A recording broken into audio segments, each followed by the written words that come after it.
نبی کریم صلی اللہ علیہ وسلم نے فرمایا، قرآن تیرے لیے حجت ہے یا تجھ پر حجت ہے؟ قرآن اللہ کا کلام ہے۔ یہ کتاب زندگی کے ہر پہلو کی رہنمائی کرتی ہے۔ یہ ہمیں حق اور باطل میں فرق سکھاتی ہے۔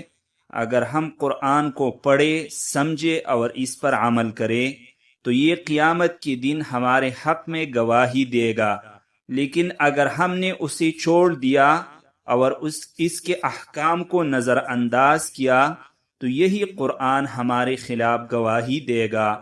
یہ ہمارے ہر عمل کو دیکھتا ہے، یہ ہمیں خبردار کرتا ہے، نصیحت کرتا ہے اور سیدھا راستہ دکھاتا ہے۔ ہم قرآن سے جڑیں گے تو اللہ سے جڑ جائیں گے۔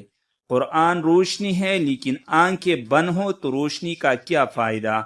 ہمیں روزانہ قرآن سے وقت لینا چاہیے، چاہے تھوڑا سا ہی کیوں نہ ہو، لیکن دل سے ہو۔ قرآن صرف پڑھنے کی نہیں، سمجھنے اور اپنانے کی کتاب ہے۔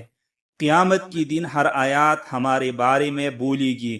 اب فیصلہ ہمیں کرنا ہے، کیا ہم قرآن کو اپنے حق میں بنائیں گے یا پھر یہ ہمارے خلاف گواہ بنے گا؟